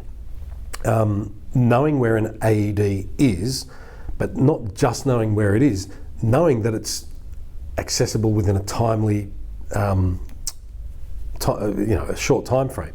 Because time matters, right? As I said earlier, we don't know how long that person's got before their heart is not going to be shockable, right? And when I say shockable, I mean, if somebody's heart stops, it's not always the case that we can use the AED to shock their heart and get it working again. But we don't know until we get the AED on the patient, because it reads the heart rhythm and it will tell you, is the person able to be shocked? It could be 1 minute, it could be 3, it could be 5, it could be 7. We've got no idea. But that's why AEDs are so crucial, because they know. As soon as you put it on, it can tell you what the heart is doing, and it will tell you. And the sooner you get it on, the sooner you've got that device becoming your team leader. It talks to you, it tells you what to do. So that's the other thing that I never knew. And I think the two responders for me that were given the AED were both medical people. One was the GP, Therese. The other one was Grace. At the time, she was a nurse on rotation, but I think at the time she was in the cardiac unit. But they were both given this AED, automated external defibrillator. Now, as medical people, they know what a defibrillator is, and they know what it's used for, and they know how to use that device. But this device, the AED, is designed for general public to use. They'd never seen one before, they'd never used it. But thankfully, they saw that there was a power button that they turned on, and it started talking to them, and it guided them in what to do. They knew the principle. They knew that there was going to be pads somewhere to put on me, and they knew the principle, but they had never used one of those devices. So I think what that tells you is that you don't need to be a nurse, you don't need to be a doctor, you just need to be somebody who's prepared to turn something on, listen to it, and give it a go. And that AEDs are so simple to use that even a child could do it. You don't need to be knowledgeable, you don't need to have experience with them, just give it a go. Because when somebody collapses, if they're not responding, call 000. If they're not breathing normally or at all, start CPR and use the AED. And if you're frightened at all, the AED is probably going to give you that little bit of confidence to know that it's there with you, making the decisions, because you don't make decisions once you turn the AED on. It reads the heart rhythm, it tells you whether you should be doing CPR or whether you need to shock the patient. And then after your recovery phase, how long did it take you to have the idea for Heart of the Nation? And what was the process for that? Yeah.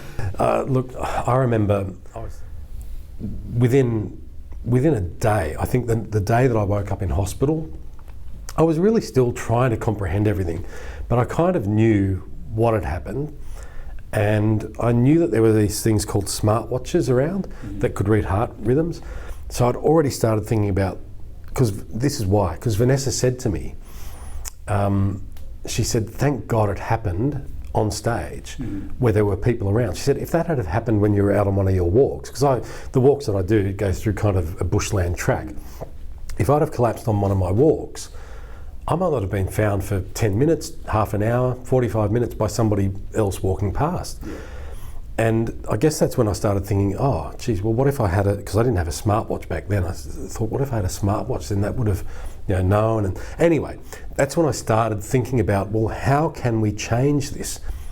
Because again, she was saying in my situation, what if? So like I said, everything went right for me, but what if things hadn't gone right? Yeah. So I started thinking about things and how I could affect some change. And I think after the smartwatch idea, the next thing I thought about was the fact that there are these things called AEDs in the community that I'd never noticed. Like I'd walked past them many times and never really thought about it. I thought that these things on the wall in cabinets were actually first aid kits. Yeah. So my first idea was to make AEDs more visible in the community, but also to kind of, like the Australian Made campaign with the little sticker that says Made in Australia. Yeah. Like that, have a little sticker that people can put on the front door of their business to say AED inside. Because if somebody collapses in a street, right, what a terrible thing to happen, that somebody collapses right outside the door of a business that's got an AED inside, but the responders don't know there's an AED in there. Yeah. Right? So make these things more visible to the whole community by putting a sticker on the door of a business and saying, so that way when you walk into that business, you might see the sticker and oh, there's an AED here. Mm-hmm. So that if you're in proximity to that business and somebody collapses, you at least know you can go and get an AED from that place. Mm-hmm. So that grew into this thing where the program was going to be called, if you've got an AED in your business, you're at the heart of the nation in the fight against cardiac arrest. So that's where the idea for a program or initiative called Heart of the Nation came from. Then as time went on, so that started, I think, May 2020, sort of, I had the idea probably in March, and then by May we launched a not-for-profit organisation called Heart of the Nation. And I think at that point I thought, well, okay, if people are signing up to this initiative, then we know the location of AEDs. Yep. So we're kind of building up an AED register on a national level. And that then sort of grew into a bit of a passion project to try and build a national register of AEDs. Like, there's national registers for lots of things, whereby no matter where you live in Australia or where your business is, you can register your AED and create a map that shows around Australia where all the AEDs are. Yeah. Well, I soon came to learn that state ambulance services already maintain an AED register in a lot of states at that point in time. So I started talking with the ambulance services and spoke about, can we share data? And that was a barrier, apparently, being able to share data, so that never happened. And there are a lot of barriers along the way. But yeah, the idea was just essentially to try and fill that knowledge gap. And when we talk about this thing called the chain of survival, these three links, call, push, shock, in a lot of cases they don't actually link up. And we might have people calling 000 but not always starting CPR. Mm-hmm. So those two links don't automatically join up. That person's then waiting on the paramedics to come and then do the CPR, but by then it might be too late. Same with an AED. You've got call, you might have somebody pushing, and those two links are great, but then where's the AED? That third link in the chain of survival, which is crucial to restarting the heart, just falls away. It gets ignored.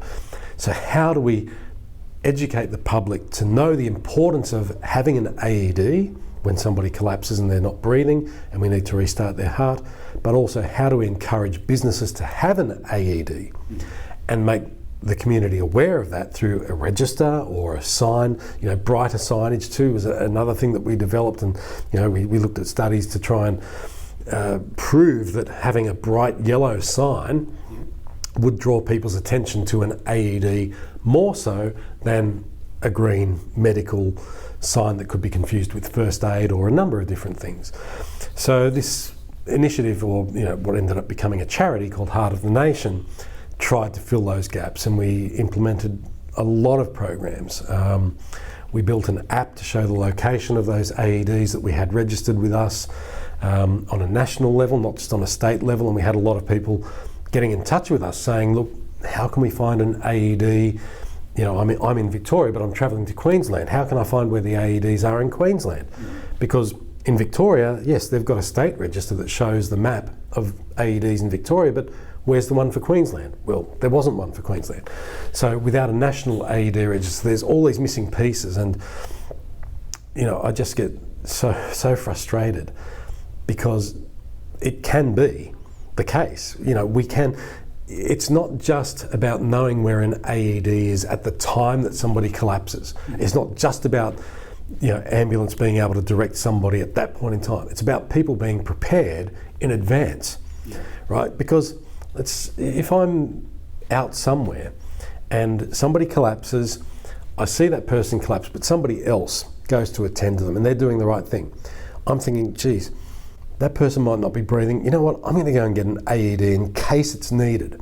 Because I know the quicker it's on that person, if they're not breathing and their heart has stopped, the more chance they're going to be shockable. And this did happen to me once afterwards. I was at a local shopping centre, I was at a cafe, and this girl collapsed, fell over. And there was a table next to her. They went to her immediate assistance, and they seemed to be well in control. They were calling 000. And I knew there was a Woolies just next door, so I just went over and grabbed their AED and I brought it over and I just had it there. And I felt confident knowing that if she stopped breathing, the AED was right there. Didn't rely upon 000 saying, do you know where your nearest AED is? And relying upon that person on the phone, knowing what an AED is, and them knowing where it was, or being able to get it. It was there, ready to go. So for me, the more prepared that we can have the community to have that thing ready in case it's needed, rather than waiting to get onto 000, being patched through, telling them the conditions, waiting for them to say, do you know if there's an AED nearby? Know in advance, get it there as quickly as possible. That's one scenario. There's many other scenarios, and I think the bigger picture is that we have this thing that is essentially a living network of AEDs where data is updated regularly and we know the status of the AEDs, so that when we do want to go and get an AED, we're not going to one that we think, oh gee, is that one going to be working? Are the pads within the expiry date, or is it out of expiry? As opposed to knowing, yeah, that one's good to get, that one's not. So I'm not going to go to that one, I'm going to go to that one instead. So I think there's all these things, big picture, that I still want to work towards, and I will be working towards these things, because like the Wiggles, where passion's involved, it's very hard to put a lid on that passion when you can see things that need to be done differently.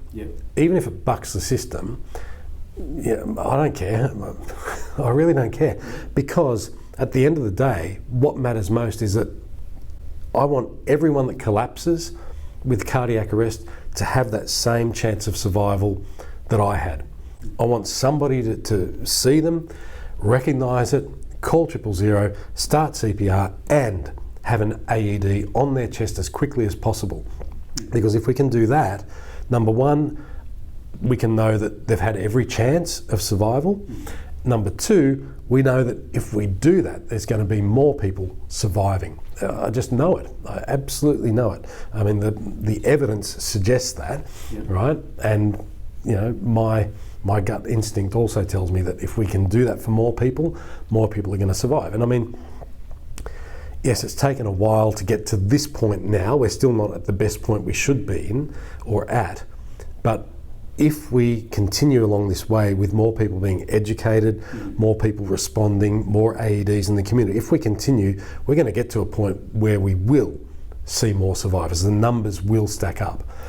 But one barrier to that at the moment is just the number of people that collapse at home and are unwitnessed.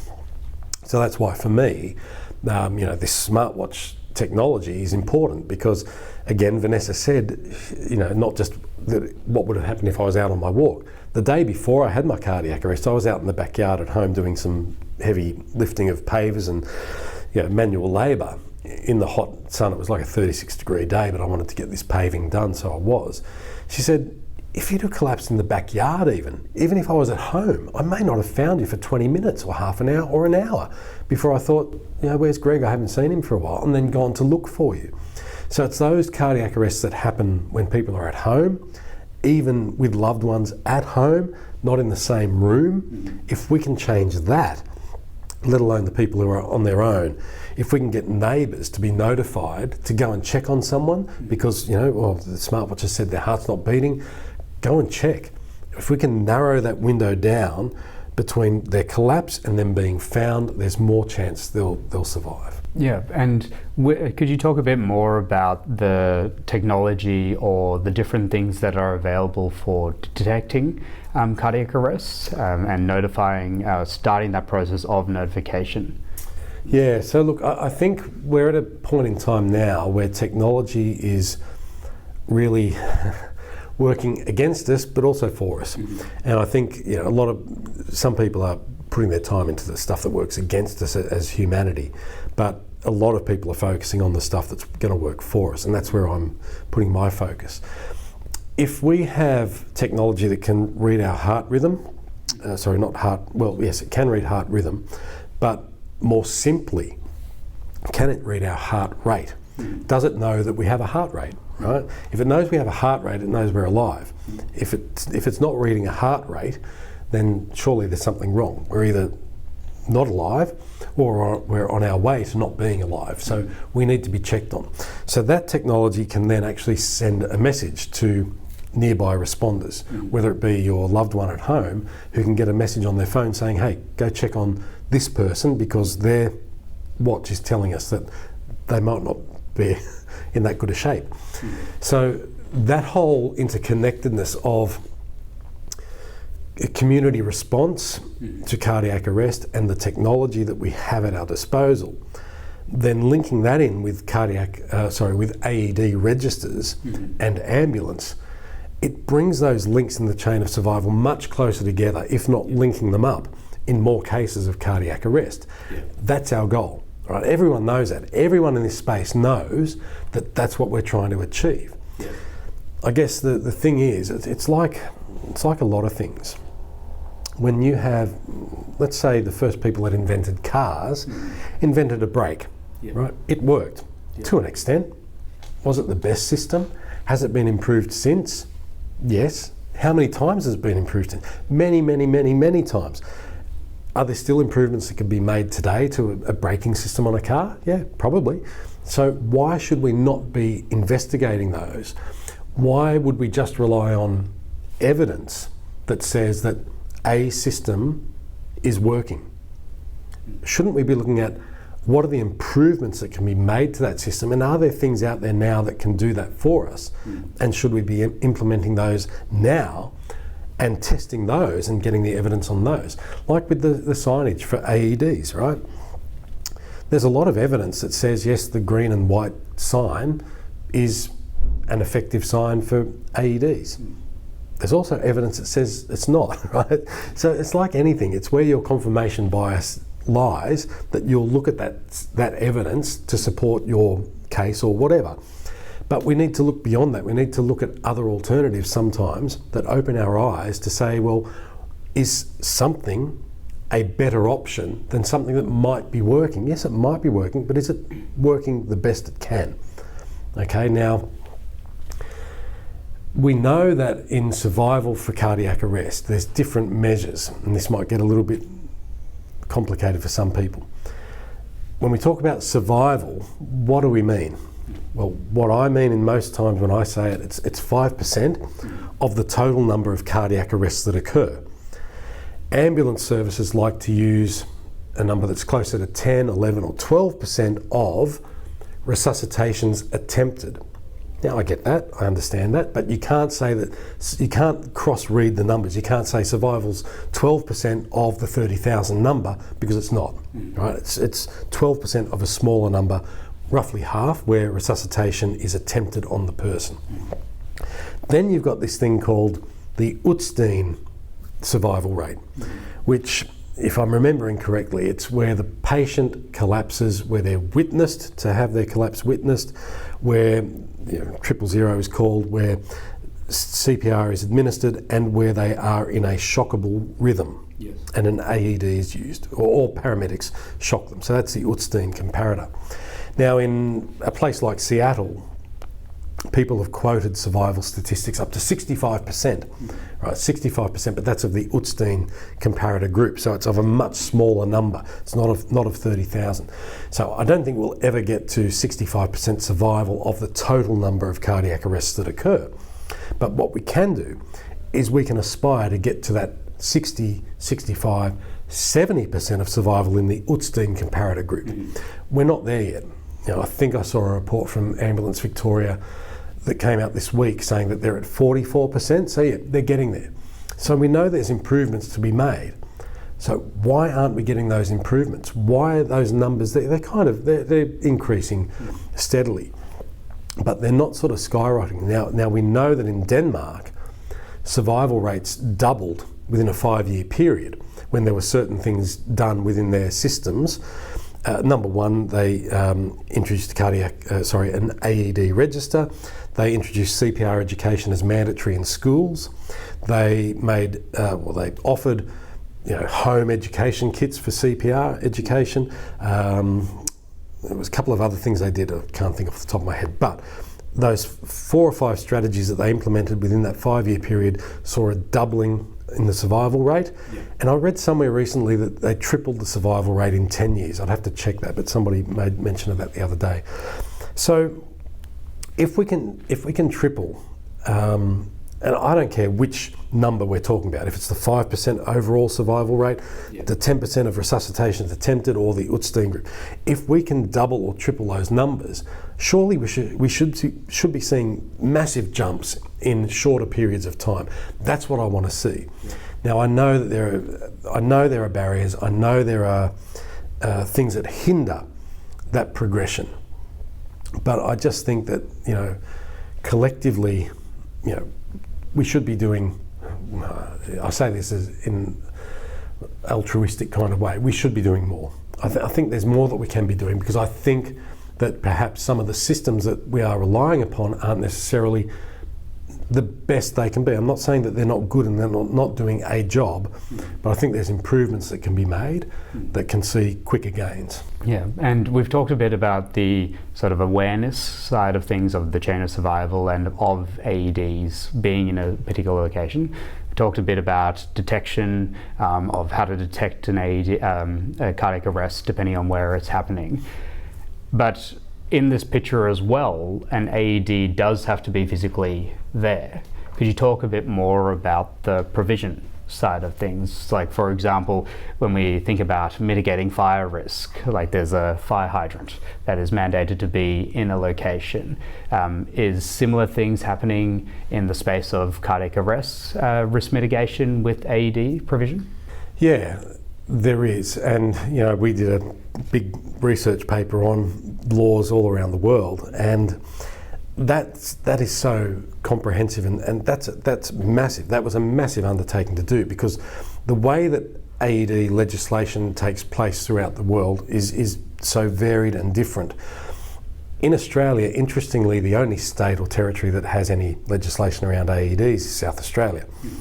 Now, that was groundbreaking legislation. Thank God that got through.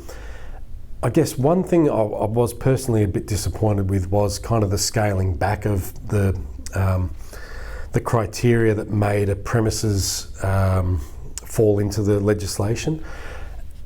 I understand why it was done. I understand businesses not wanting to have to comply with buying an additional piece of equipment that they may not ever need.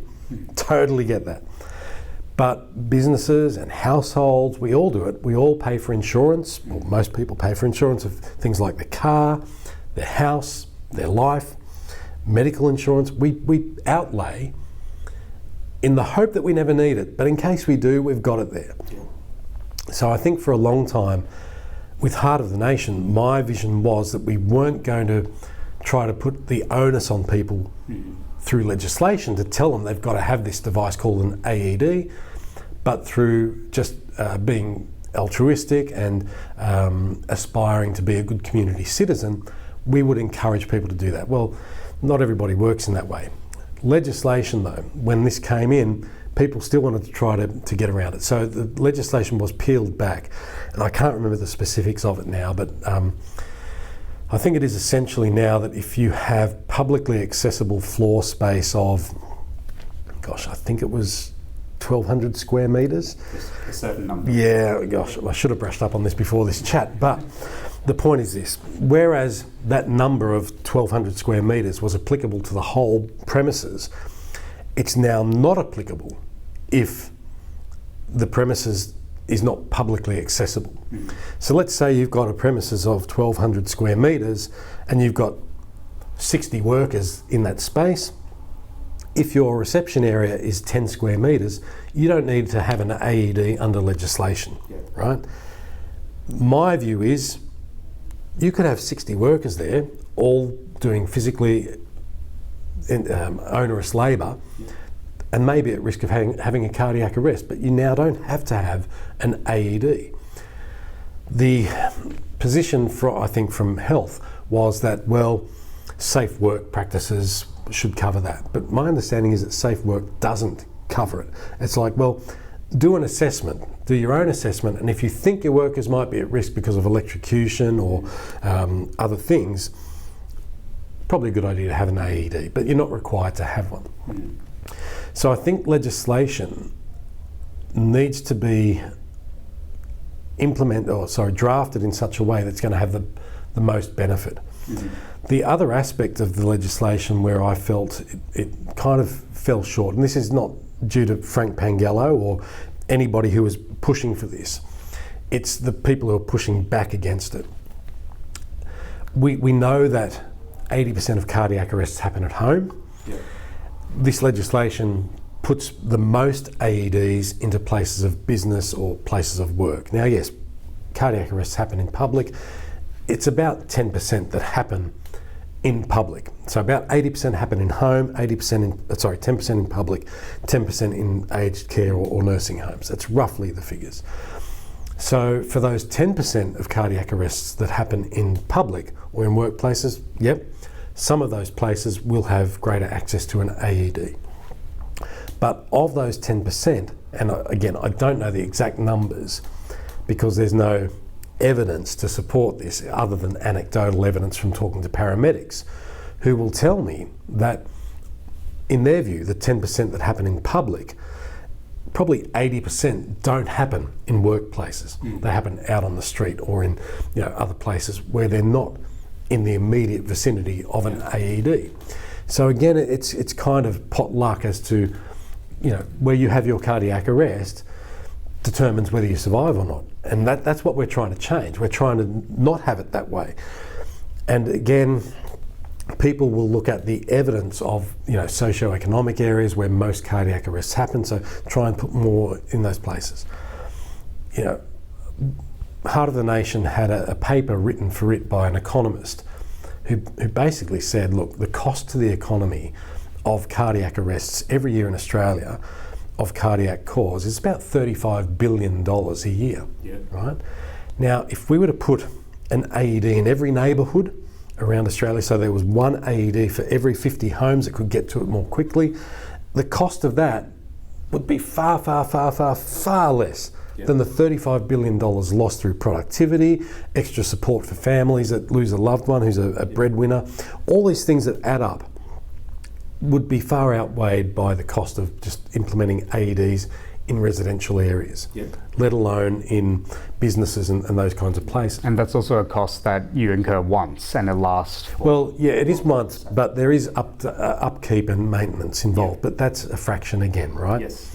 So for me, that's frustrating. I mean, we spend money on the annual bowel screening program, which saves lives. We spend money on road safety that saves lives. And I get that, you know, a lot of people drive, and there's a lot of arguments for and against a whole lot of things. And I get that I have a personal interest in this because my life was saved by an AED. But if we're going to look at evidence, the evidence tells us that an AED is crucial to increasing somebody's chance of survival, not guaranteeing their survival, but increasing their chance.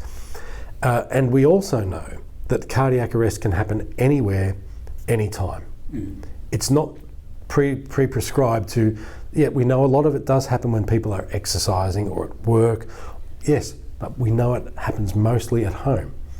So let's work on creating an environment where there is an AED accessible to everyone. You know, not across the whole country. I'm not that, you know, if you're driving across the Nullarbor, there should not be just an AED at every 2-minute point across the Nullarbor. But we can implement a program where most people are covered, where they are most likely to have a cardiac arrest. And it's not always down to socio-economic factors. I know that plays a part, and we can try to increase that. But look, there's lots of data, there's lots of evidence about a lot of different things. But at the end of the day, I just want to see that survival number increase as quickly as possible. Well, it's in the interest of everybody to see that increase as well. And the frustrating thing about it is that, you know, in most cases of cardiac arrest, it is reversible. You know, it's not a death sentence. As soon as you collapse with cardiac arrest, it's not a given that you won't be resuscitated, or it's not a given that, you know, you're 1 in 10 or 1 in 20 to survive. Right? What is a given is that if we get that AED and if we have that correct system supporting the bystanders who become, you know, the GP to diagnose the problem, they become the basic life support specialist to administer CPR, they become the kind of advanced life support system until paramedics arrive. We rely upon bystanders who have no experience, no qualifications. We rely upon them. So let's educate them, but more than educate them, let's give them the support they need with the tools to be able to give that person every chance. And I think an important resource that people should look at is our analysis that we did of the world's laws of public access defibrillation, because we actually give recommendations that are very simple, cost-effective, easily implementable at a large scale, and that people can look at and learn from. But looking ahead for Australia, what are the things that the states can do, and also federally, that the country can do to try and work towards this problem, or trying to save more lives from cardiac arrest, or prevent more deaths from it as well? So I'm going to be controversial, and I'm going to say that we need a federal approach to it, essentially. You know, it's not something that happens only in certain states, it happens in every state. And we have great ambulance services in every state that support the community. But I really do think we need a federal approach, and it needs to, because, you know, certain states have made advances in certain areas through certain things. So why aren't other states doing those things? What are those barriers? And because we have a federated health system, unfortunately, sometimes that's the answer. It's because, you know, they don't have the funding or whatever. So I think when we look at the benefits of survivorship, you know, when somebody survives cardiac arrest, where are those benefits felt? Yes, they're felt on a state level, but more so on a national level, I think. So things like, you know, somebody who survives and goes back to work, productivity is measured at a national level. Taxes, income tax is paid at a federal level. They're spending, sure, GST on a state level, but there's great benefit on a federal, national level. So my belief is that more needs to be done federally, specifically for cardiac arrest, and fed down to the states. And that the national or federal approach needs to involve things like education in schools, making sure that children are educated about cardiac arrest, given that 80% happen at home. So who's most likely to find mum or dad, God forbid, or, you know, grandma or grandpa collapsed? most likely a child, or they'll be present and have to experience that. So we should, prepare them, hopefully that they don't ever have to experience that. But so they know, and if mum and dad don't know what to do, the child is often the best person to educate mum and dad on what needs to be done. Yep. So that's one thing. I think federally, yes, I still believe that there needs to be a national register of AEDs. Number one, it makes it simpler for big organisations who are across the nation to register all their AEDs in one spot. One format of information to feed it in can be fed out in different formats for the states if they want it in different formats for the states. So the National AED Register. And look, I do think that the federal government should fund AEDs for the community, and it should be implemented not by ambulance, right? And this is where I'm going to buck the system. I think ambulance say that they own the space of cardiac arrest. Look, yes, they feature heavily in the space for cardiac arrest because we need them, but at the end of the day, that person's survival comes down to ambulance getting there. So yes, that's the call part of the chain of survival. But the push and the shock needs to come from community. Yeah. So we need, it doesn't matter what state you're in. Yeah. You as a bystander should be supported with civil liability action, legislation that prevents you from being prosecuted. You should be supported with the education to know what to do. You should be supported with the after support as well, after being through that experience of responding to a cardiac arrest. Your mental health needs to be dealt with. But crucially, you need to have access to an AED, whether that's that you can go and get one rapidly, or a child in your household, a neighbour, another bystander, wherever you happen to be. There should be an AED within a minute and a half of where you are, that somebody can go and get. So it's a minute and a half to go get it, a minute and a half to come back. That's 3 minutes. Even that's too long, but we'll go with that number because they say 3 minutes. So I just think that at a national level, more should be done to support the implementation or the proliferation of AEDs in the community. And look, I do believe there should be a national standard for a sign for an AED. I believe it should be yellow because I think it needs to be different to the green signage that exists for first aid kits.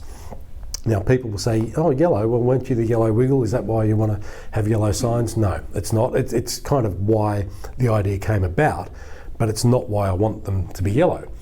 Because if you look at a bright yellow sign, it is attention grabbing, right? You see yellow road signs because they grab your attention. People wear high-vis yellow vests because they grab your attention. So I think if we make AEDs more visible through bright yellow signage with a red heart on it, then that just subconsciously will draw people's attention to where AEDs are in the community so that when they need them, they know, oh yeah, I remember I saw that sign somewhere. So all these things I think are places where the federal government can sort of step in and help regulate and administrate to a certain extent, because that proliferation of AEDs in the community is going to require some management and ongoing maintenance of that program. And I think a government agency could do that. But as you said, it's a very cost-effective thing because there is like an initial cost that also is relatively low, but then the maintenance costs and maintenance requirements of how much you need to check it is actually extremely low. Yeah, so you make the costs of the whole. Let's say you look at it over an 8-year time period, because some AEDs have batteries and pads that last for 4 years or 8 years. So if we go to the 8-year window, you basically cover the cost in year one with survivors, right, that could potentially be saved with more rapid access to AEDs. If it's not year one, it might be year 2 or maybe even year 3. But then 4, 5, 6, 7, 8, you're getting that whole benefit for those years back of 35 billion a year, let's say. So it's just massive. And something you touched on about the like the yellow signage, or just the more visually attention-grabbing signage. We've actually published work showing that it's actually going to grab people's attention, help with identification, but also the standardization aspect of it as well. Could you talk a bit more detail about that? So I guess we talk a lot about evidence in this space, and I think the interesting thing about the studies that we've done to date on the signage, there's a third one that I've done that we haven't actually really looked at yet, which we should continue on and publish. But the first two were really about people's perception. Yeah. And I think, so we basically asked, what do you think would be a better sign for this? And I think the key about this is context. Yeah. And a lot of people don't understand the role that an AED plays and its importance in that chain of survival. So until you tell them, and I think that's what we did in the study, we said, look, do you know what an AED is? Do you know what it does? And we educated them along the way through the survey questions that were asked to get them to the point where they realise that, yes, an AED is important. It's not just like a first aid kit to patch a finger or, whatever. It actually makes a big difference. So when you put the context around the question, people then think, well, hang on, if I need to know where an AED is quickly or rapidly or in advance, what's going to help me find it? Then yes, the yellow signage stands out and becomes, dare I say it, a no-brainer, because people understand that it's going to be needed rapidly. I need to find it quickly in a crowded or cluttered environment, and a green sign might blend in. It might not be as, it doesn't stand out as much as the yellow sign does. So when people have the context and the understanding of the problem that we're trying to solve, the solution becomes a no-brainer. And I can't remember the numbers, but the other thing is not just the signage for the AED, but the cabinet colour as well. So I think that the signage and the cabinet should both be bright yellow. So then you've got this mass of bright yellow that you're looking for in a community. The thing that frustrates me is that when you have people doing installations of AEDs where the cabinet might be white, the sign's green, or the cabinet might be green and the sign is white, or the cabinet might be red and the sign's green. Consistency and uniformity of the colour of the cabinet and the device, the signage and the device as cabinet are important too. Because if you're looking for a sign that's got a white background and a red heart, what are you looking for on the wall? Am I looking for a white cabinet with a red thing on it, or am I looking for a green? All of a sudden I get there and there's this green cabinet. Is that the thing I'm looking for? We can't assume that everybody knows as much as we do about this. We have to assume that people don't know. So that if somebody says, go and get the AED, well, what's an AED? Okay, I'll look for a sign that sign says AED, but what's underneath it? Well, this red box, is that fire equipment, or is that, what the hell's that? But if the colour of the box matches the sign, then there's a good chance that what's in that box is what I'm going to need. So I'll grab that and take it to the person that's told me to go get it. So I think there's all these things that might seem trivial or minuscule, and people will say, well, there's no evidence to support that. We don't have any evidence to say that people have trouble finding. Has anybody done the research on that properly? Has anybody actually asked people, have you ever been asked to go and get an AED? What's going to help you find it?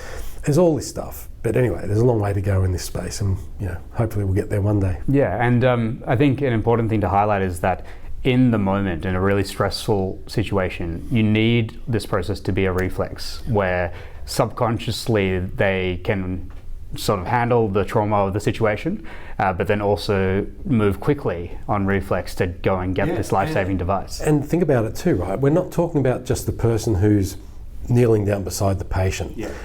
Hopefully that person is the one that takes the lead and says, right, I'm going to do this, you do that, and you go and get the AED. Now you might not have even heard of that before, and what am I looking for, and the stress and the panic of that person. So yes, whatever makes it easier for that person is what we've got to strive to help support all of those people in that situation, so that all of them feel confident that if you're ever asked to do something, you know roughly what's going on and you know roughly what you're trying to achieve. Yeah, because I think, like you touched on about potentially your understanding before all of this, is that it could be misconceived as a first aid kit, or it could be misconceived as something else. So I think that's a very important point. I think something else that is important to highlight is you touched on needing for legal protection for people who go and do respond, like do take it upon themselves to put themselves out there and try and save this person's life. Could you touch could you talk a bit more about that? Because I think a misconception or a fear that a lot of people have to being a first responder is that if they don't do a good enough job and say the person dies or harm comes to them because either they live but they're disabled afterwards, they fear that something is going to be coming to them in terms of blame or either other sort of legal harm. Could you talk a bit more about that? I think there's a couple of things to touch on there. So the first thing I'll touch on, just broadly, this is a broad response. I would say to people, don't be afraid to do something. Because when it comes to cardiac arrest, doing anything is better than nothing. Right? Anything that you can do is going to be better than doing nothing at all. The second thing about that is that, we don't know what's happening inside that person. So we can only do what we've sort of been told to do as lay responders. And that is, if they're not responding, if you can't wake them up, if they don't respond to you, call 000. If they're not breathing at all, or if it sounds like they're not breathing normally, together with the fact that you can't wake them up, right? That's not normal. So start CPR straight away and use the AED as soon as you can. But we don't know what's caused them to be in that state. Right? We've got no idea, potentially, if they've just collapsed. Could be anything. But that's the correct response. So if you do that, you can put your head on the pillow at night and know that no matter what the outcome is, and you may never know what the outcome is. I know there are people who have done CPR on people and never known if that person has survived or not. You may never know. But if you find out that that person has not survived or survived with not a good outcome, it's not on you. Right? You didn't cause them to get into that situation, right?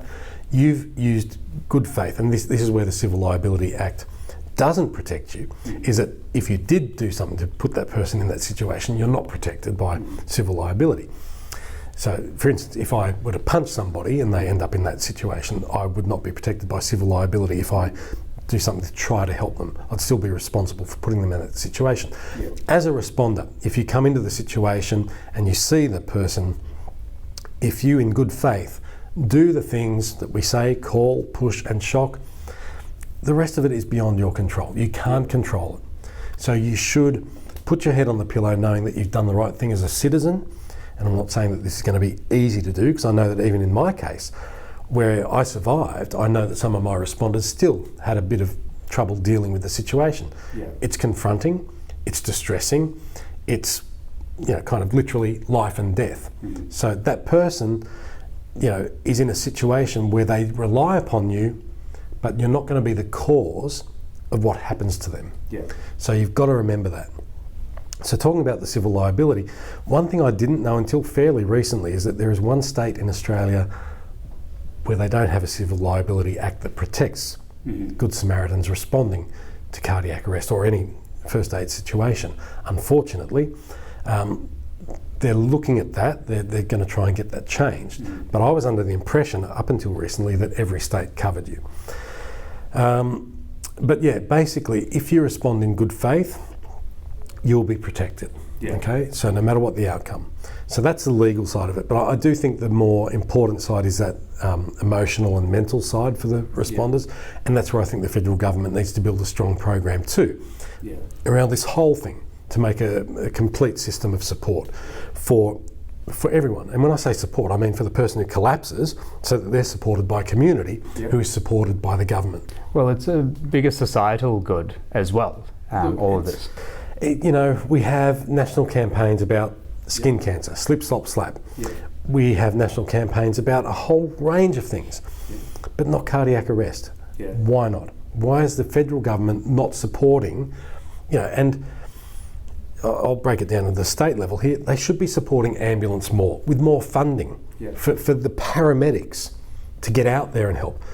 The systems, sometimes the systems that the paramedics and the ambulance services are using don't need to be operated by paramedics. They can be done by people that can deal with data management and things like that. So let's remove that from the ambulance services. Let's let the paramedics and ambulance focus on being paramedics and an ambulance service. Let's shift some of those other systems to another organisation. That can be a national agency or organisation that can administer these things on behalf of the states. I think we just need to get to that point where, as a society, the societal good is actually not just reaped or benefited at the national level, but it's actually supported at that level too. Yeah, and it's a good thing for even local communities. If you drill down even within states, within different councils, like within the communities themselves, if somebody in your community has had an instance like this, had an event and been through something like that, that can impact the community as well. And I think something that's not talked about is the social impact of a lot of this. Like if you think about it, like your event would have definitely affected your family, your friends, your network, and people who knew you as well. So just talk a bit more about that aspect as well. Well, look, I will talk about it specifically in my case, right? I'll give you a great example. So at the time I had my cardiac arrest, my two youngest kids were in primary school. I think they were both in primary school.